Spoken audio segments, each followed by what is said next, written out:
ನಮಸ್ಕಾರ ಸ್ನೇಹಿತರೆ, ಮೀಡಿಯಾ ಮಹಾನ್ಗೆ ಸ್ವಾಗತ. ಧಾರವಾಡ ಜಿಲ್ಲಾಧಿಕಾರಿ ದಿವ್ಯಪ್ರಭು GRJ ಬಗ್ಗೆ ನಿಮ್ಗೆಷ್ಟು ಗೊತ್ತು? ಇವರ ಸಾಧನೆ ಎಂತಹದ್ದು ಗೊತ್ತಾ? ತುಂಬು ಗರ್ಭಿಣಿಯಾಗಿದ್ದಾಗ ಇವರು ಮಾಡಿದ್ದೇನು? ದಿವ್ಯಪ್ರಭು ಪತಿ ಯಾರು? ಇವರ ಕುಟುಂಬ ಹೇಗಿದೆ? ಎಲ್ಲವನ್ನ ಈ ವಿಡಿಯೋದಲ್ಲಿ ಡೀಟೇಲ್ ಆಗಿ ಹೇಳ್ತೀವಿ. ಅದಕ್ಕೂ ಮುನ್ನ ನೀವಿನ್ನೂ ನಮ್ಮ ಚಾನಲ್ಗೆ ಸಬ್ಸ್ಕ್ರೈಬ್ ಆಗಿಲ್ಲ ಅಂದರೆ ಈಗಲೇ ಆಗಿ ನಮಗೆ ಸಪೋರ್ಟ್ ಮಾಡಿ. ನಿಮ್ಮ ಬೆಂಬಲ ನಮಗೆ ತುಂಬ ಮುಖ್ಯ.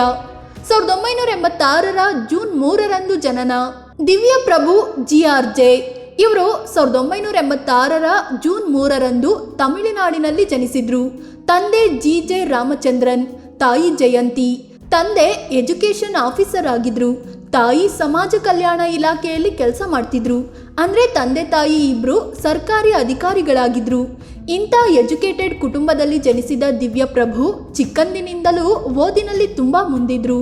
ತಂದೆ ತಾಯಿ ಕೂಡ ಮಗಳ ಶಿಕ್ಷಣಕ್ಕೆ ಹೆಚ್ಚಿನ ಒತ್ತು ನೀಡಿದ್ರು. ತಮಿಳುನಾಡಿನ ಅಗ್ರಿಕಲ್ಚರ್ ಯೂನಿವರ್ಸಿಟಿಯಿಂದ ದಿವ್ಯಪ್ರಭು BSc ಪದವಿ ಪಡ್ಕೊಂಡ್ರು. ನಂತರದಲ್ಲಿ ಬಿಸ್ನೆಸ್ ಲಾದಲ್ಲಿ ಮಾಸ್ಟರ್ಸ್ ಕಂಪ್ಲೀಟ್ ಮಾಡಿದ್ರು. ಅರಣ್ಯ ಇಲಾಖೆಯಲ್ಲಿ ದಿವ್ಯಾ ಕೆಲಸ. ದಿವ್ಯಪ್ರಭು ಓದು ಮುಗಿದ ಕೂಡಲೇ ಇಂಡಿಯನ್ ಫಾರೆಸ್ಟ್ ಸರ್ವಿಸ್ ಪರೀಕ್ಷೆ ಬರೆದು ಪಾಸಾದ್ರು. ಡೆಹರಾಡೂನ್ನಲ್ಲಿ ಟ್ರೈನಿಂಗ್ ಆದಮೇಲೆ ಕರ್ನಾಟಕದಲ್ಲಿ ಕೆಲಸ ಶುರು ಮಾಡಿದ್ರು. ಭಟ್ಕಳದಲ್ಲಿ ಅಸಿಸ್ಟೆಂಟ್ ಕನ್ಸರ್ವೇಟರ್ ಆಗಿ ನೇಮಕವಾದ್ರು. ನಂತರದಲ್ಲಿ ಶಿರಸಿ, ಕಾರವಾರದಲ್ಲೂ ಕೆಲಸ ಮಾಡಿ ವಿಭಾಗೀಯ ಅರಣ್ಯ ಅಧಿಕಾರಿಯಾಗಿ ನೇಮಕವಾದ್ರು.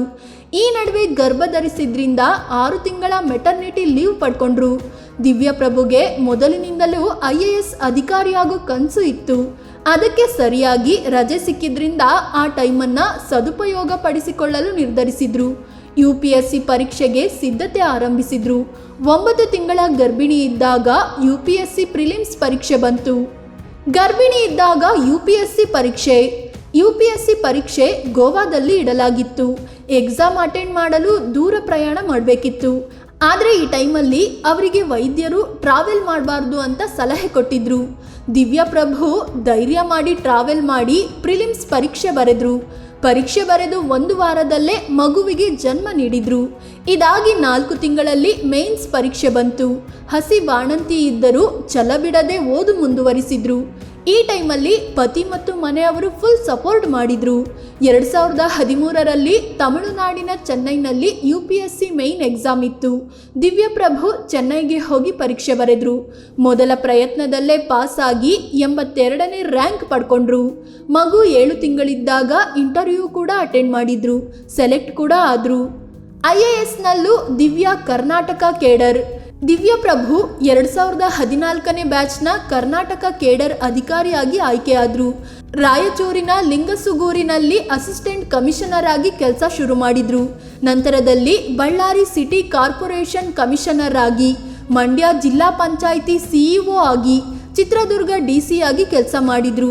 ಈಗ ಧಾರವಾಡ ಜಿಲ್ಲೆಯಲ್ಲಿ DC ಆಗಿ ಕೆಲಸ ಮಾಡ್ತಿದ್ದಾರೆ. 2023ರಲ್ಲಿ ಇವರು ಎಲೆಕ್ಷನ್ ವೇಳೆ ನಿರ್ವಹಿಸಿದ ಕರ್ತವ್ಯಕ್ಕಾಗಿ ಚುನಾವಣಾ ಆಯೋಗದಿಂದ ರಾಷ್ಟ್ರೀಯ ಪ್ರಶಸ್ತಿ ಕೂಡ ಸಿಕ್ಕಿದೆ. ಹೋದಲ್ಲೆಲ್ಲ ಖಡಕ್ ಅಧಿಕಾರಿ, ಪ್ರಾಮಾಣಿಕ ಅಧಿಕಾರಿ ಅಂತ ಹೆಸರು ಮಾಡಿದ್ದಾರೆ. ನೇರ ನಡೆಯಿಂದ ರಾಜಕಾರಣಿಗಳ ವಿರೋಧ ಕೂಡ ಕಟ್ಕೊಂಡಿದ್ದಾರೆ. ಅಂದಹಾಗೆ ದಿವ್ಯಪ್ರಭು ಅವರಿಗೆ ಕನ್ನಡ, ಹಿಂದಿ, ತಮಿಳು ಮತ್ತು ಗುಜರಾತಿ ಭಾಷೆ ಮಾತನಾಡಲು ಬರುತ್ತೆ. ದಿವ್ಯಪ್ರಭು ಪತಿ ಕೂಡ IAS. ದಿವ್ಯಪ್ರಭು V ರಾಮಪ್ರಸಾದ್ ಮನೋಹರ್ ಅನ್ನೋರನ್ನ ಮದುವೆ ಆಗಿದ್ದಾರೆ. ತಮಿಳುನಾಡು ಮೂಲದ ಇವರು 2010ನೇ ಬ್ಯಾಚ್ನ IAS ಅಧಿಕಾರಿಯಾಗಿದ್ದಾರೆ. ದಿವ್ಯಾ ರೀತಿಯಲ್ಲೇ ಇವರದ್ದು ಕೂಡ ಕರ್ನಾಟಕ ಕೇಡರ್ ಆಗಿದ್ದು BWSSB ಚೇರ್ಮನ್ ಆಗಿ ಕೆಲಸ ಮಾಡ್ತಿದ್ದಾರೆ. ದಂಪತಿಗೆ ಅಖಿಲೇಶ್ ರಾಮ್ ಕಾರ್ತಿಕ್ ಅನ್ನೋ ಮಗ ಇದ್ದಾರೆ. ಸ್ನೇಹಿತರೆ, ಇದು ಧಾರವಾಡ ಜಿಲ್ಲಾಧಿಕಾರಿ ದಿವ್ಯಪ್ರಭು ಜೀವನದ ಬಗ್ಗೆ ತಿಳಿಸಿಕೊಡುವ ಪ್ರಯತ್ನ. ಇವರ ಸಾಧನೆ ಬಗ್ಗೆ ನಿಮ್ಗೇನು ಅನಿಸುತ್ತೆ ಅಂತ ಕಾಮೆಂಟ್ ಮಾಡಿ ಹೇಳಿ. ಅದೇ ರೀತಿ ನೀವಿನ್ನೂ ನಮ್ಮ ಚಾನಲ್ಗೆ ಸಬ್ಸ್ಕ್ರೈಬ್ ಆಗಿಲ್ಲ ಅಂದರೆ ಈಗಲೇ ಆಗಿ ನಮಗೆ ಸಪೋರ್ಟ್ ಮಾಡಿ. ಧನ್ಯವಾದ.